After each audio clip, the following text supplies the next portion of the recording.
And at a level 10 for our next speaker, Mr. Stephen Williams. Let me tell you a little bit about this gentleman as we bring him to the stage. And if you're ready for him, real quick, do me a favor, hit the like, hit the heart, give me all that great stuff. This gentleman is an inspiring motivational speaker, writer, entrepreneur, and philanthropist, originally from Queens, New York, currently residing in Charlotte, North Carolina. And real quick, before I continue with your bio, Stephen, you can hear me, right? Yes, sir. Yes, sir. Awesome. And we can hear you. So I want to make sure that a lot of smile on your face, brother. I'm excited. Family, business success, and encouraging others to capture their dreams through work are Stephen's passions. And today, we have got a really special treat because today he is debuting his speech, Emerge, named after his trailblazing self-help entrepreneurial book that is scheduled to be released at the end of 2020. And this is the first time, brother, am I right? This is the first time that you are sharing this speech with anybody. Is that right? Yes, sir. Excellent. And you are doing it right here, right now at Power Voice Summit. We are so blessed to have you. Ladies and gentlemen, hit the like, hit the love, hit that hug heart thing, and welcome to the stage, Mr. Stephen Williams. The platform is yours, my friend. Thank you very much. Thank you. It's an honor to be here with you, everyone. I thank you for watching. I truly do. How many of you are just filled with joy and gratification and just feel really good right now in this time? Many of us, perhaps not so, but I want to share something with you all. It's an honor to be here. It's an honor to live life. Regardless of any challenge, setback, or disappointment, we all have a dream. We all have a vision. We all have ambition. We're here for a purpose. So as I go in to my speech, Emerge, you might be asking me, well, Stephen, what is Emerge? What exactly is that? Thank you for asking.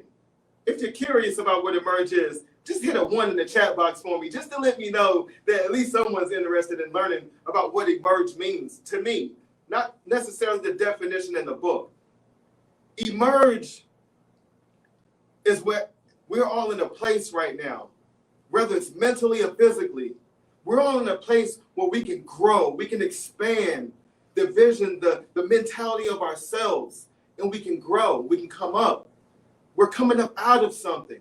Whether you're going to a next level of entrepreneurship, a next level of promotion in your job, or just want to experience a season of increase, that's what Emerge represents. Ladies and gentlemen, how many of you just want a break right now from all that's going on in the world today? Just want a break. Hit me a 5 in the chat box if you want to just go on a vacation right now, just to get away and to experience life as maybe you once knew it. But I want to caution you, don't be too eager. And the reason being is, as you begin to want to go to a new level and a new place and just take a break or go on that vacation, I would like for you to be mindful. And this is just something that I think about. We need the adversities that we're facing to persevere, to move forward. We need the struggle. We need the setback. Without these, we are nothing. It doesn't mold us into the person who we are created to be, to move to our highest levels of attainment, accomplishment, satisfaction, determination, just being determined to break through and crush through any adversity and barrier. I want to go into my story, a story that's near and dear to my heart. This is a story of Stephen Williams. This is a story of victory. This is a story of Emerge. My mother was a strong and is a strong woman who I've seen overcome many adversities, many setbacks, and many struggles. Ladies and gentlemen, I was 9 years old. It was a sunny afternoon. It was beautiful outside. I was sitting in my bedroom with my siblings. We were sitting in there playing, but we noticed something was off. Something wasn't quite right. Dad, come home, Mom. They were arguing. Now, we're just like most kids. We sit there in the argument and, wait, what is Mommy and Daddy saying? We want to know. We're nosy. That's just kids. That's us. But we were sitting there, but this argument was strange. It wasn't necessarily the argument that we're used to taking place, but it was quite short. It wasn't rather very long. And I'm not sure if my parents know that I remember this. However, after the argument, my dad abruptly entered the room. He sat the three of us siblings on his lap. And at that point, ladies and gentlemen, my life would never be the same. No. My father began to tell us how he would no longer be living with us. My daddy, the man that I looked up to and wanted to be so much alike, it seemed as if something was being stripped away from us. And it would no longer be the same, ladies and gentlemen. After my dad left that room, we were all in tears. We were entrenched in tears. We were sad. Our hearts, they skipped a beat, ladies and gentlemen. They skipped a beat. My mother entered the room, and all we could do was just cry, tears falling down our faces. Why, Mommy? Why? Why do we have to go through this? Why is this happening to us? What do we do next? See, my mother didn't have a job, ladies and gentlemen. My parents had a business together. My mother had no sole income on her own, and we have this home, and how are we going to keep things together? How is she going to pay the bills? So we soon moved. And then we would move again, and to move again, my mother was seeking a fresh beginning, a new start. Hey, we've just had everything ripped away from us, the family that we thought we had for many years. There was a lot of years in the making with this. That was our reality. We don't have it. Our world is shaking right now, ladies and gentlemen. If you know where I'm going with this story, and maybe you know someone, or maybe your world is shaking, please let me know by throwing me a 5 in that chat box and say, Stephen, I know exactly what you mean by a shaken world, a world of disruption. One day everything's going normal and great and fine, and the next minute, what in the world is happening here? What is this? In this environment that we're in? It's the sickness and the violence and the evil and the mean spirits and the natural disaster. Oh no, there's something's being shaken right now. But we remain faithful, and we know that we're faithful and that we cannot be shaken. We're to be unshaken. In this moment is when I realized I saw my mother take us to a major city. She was courageous. She was determined. My mother was determined to persevere. She's so strong. I saw my mother with $5 trying to feed 4 individuals, her and myself and my 2 siblings, with $5 in a major city. Now, if you know anything about a major city and how expensive it can be, regardless of the time, $5 is a lot. It's not much when you have to feed many people, especially growing people such as myself. I like to eat. I still like to eat.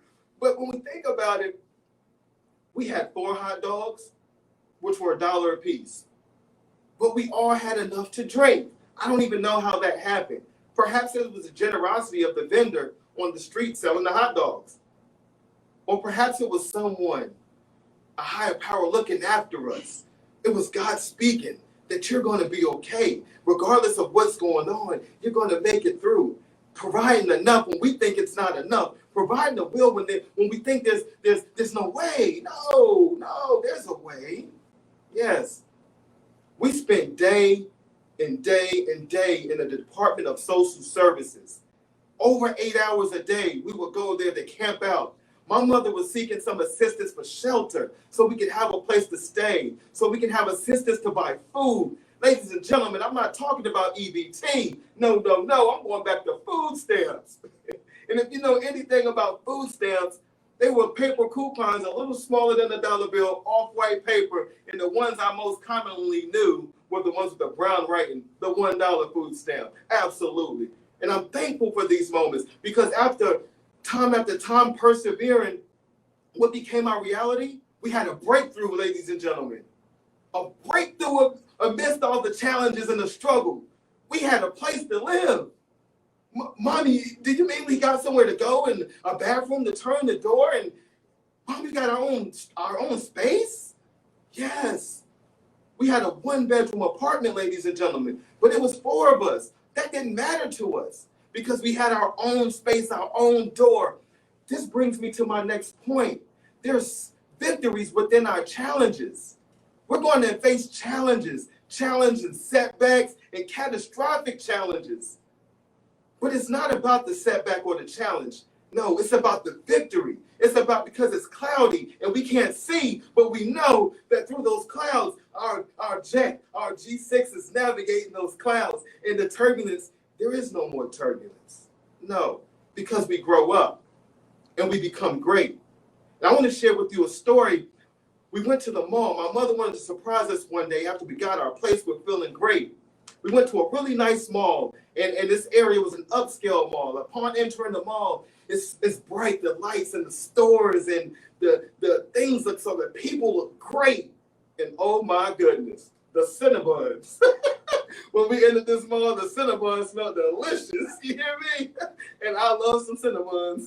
But I try to do the right thing, but I do love Cinnabons. And so we get in the mall, and we we can't push the needle too much. We're here, but I don't know if we can afford Cinnabons for everybody, because But anyway, so get down the road a little bit. We're walking in the mall. It's nice, and we're just having a great time. One of my siblings we noticed were missing. We were like, where'd they go? Now I know what you're thinking. Which one was it? But I'm not going to tell you. But it was one of my siblings were missing. So we just turned around. My sibling was back at the candy vending machine. So it was like a glass candy vending machine in the middle. And if you're like a kid and you see all this candy with glass, and you got the gummy bears, the jelly beans, you got, oh my, you got all these kind of candies and fruit. You're like, whoo, I'm in heaven. This is beautiful. Only to find out that my brother was being told by the vendor that they didn't accept this. What? They don't accept this? Ladies and gentlemen, my brother was trying to purchase, oops, I'm sorry. I just told you exactly who it was. Please forgive me, brother. But, trying to purchase candy with a $1 food stamp. We didn't know any better. Our neighborhood stores accept all the food stamps, right? We can go buy candy, juices, whatever it is. We didn't know that in that environment that currency wouldn't work.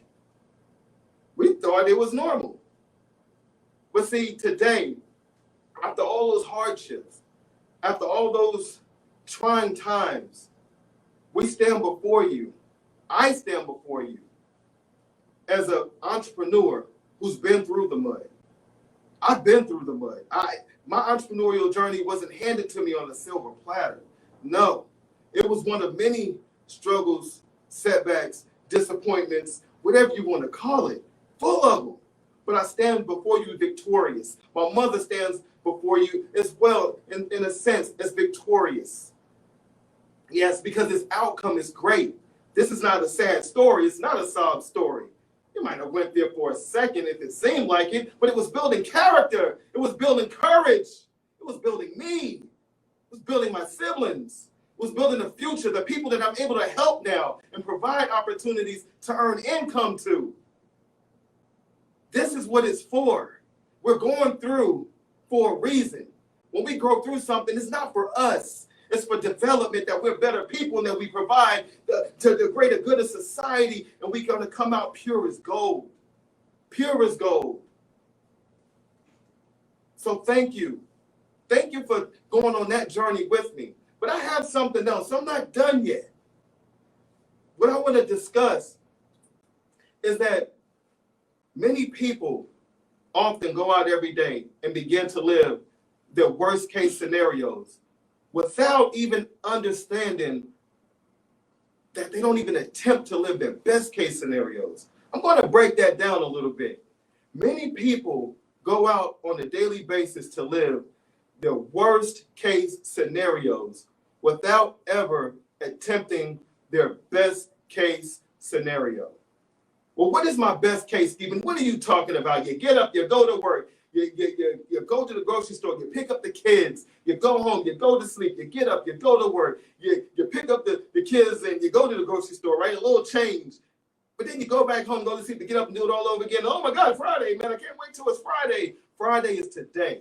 Friday is every day. Make Friday your everyday, your Saturday. Those are your everydays. This is all of what you want, what you make in life, your dreams, your passion, your visions. And I want to leave you with something else also before I leave. I got some tricks up my sleeve here, a couple. I want you to develop a thick skin, because that's what's going to need to overcome all the naysayers and the negativity and the haters. I didn't want to address them, but we did. This is what's needed. You need this. It's going to build you. It's your strength. Thank you. I also want to leave you with sacrifice, not the regular sacrifice that we always talk about, but we talk about sacrifice in the sense that we're going to have to dig our feet in the mud, our fingers, our heels, submerge ourselves in mud like Peppa Pig. I know y'all know who Peppa Pig is, but submerge yourself in that mud. Smell the elements of victory. Feel the elements of victory. You taste that victory. And as you move forward, strategy is your door. Work is your key. It's going to take work. Work, work, work. That's the key. And we're going to continue to strive and soar as eagles, ladies and gentlemen. Thank you very much. Please be tuned to see my new entrepreneurial book, Emerge, releasing soon. Thank you. Stephen, my man. I gotta tell you, I'm watching in the comment section over here, and two things. Number one, you were giving people goosebumps. Like there's a time when you were crushing it, and one of the things that absolutely resonated with not just everybody in the chat, but with also me as well, was this idea that we never even give our best case scenario a chance. We just like, we just go in and live our worst case scenario. See, that's the kind of message. That's the kind of message that only you could have given. Thank you, sir. And that's the kind of message that I could have heard a million other people say something kind of similar-ish, but the way that you said it resonated in such a way. And I want to thank you for being willing to be part of Power Voice and to share that message. And bro, next time we see you, it's Cinnabons on me, bro. Thank you. It's a pleasure and a blessing to be here. I thank Mr. Les Brown, Mr. John Tallarica, Dolly, Winnie. I thank the whole crew. I thank you. I thank everyone, man. I thank God. Thank y'all very much. Excellent, brother. Thank you so much for being with us. Excellent. Give him some likes, everybody. Give him some hearts. That was wonderful. That was so wonderful. So I gotta be honest. So our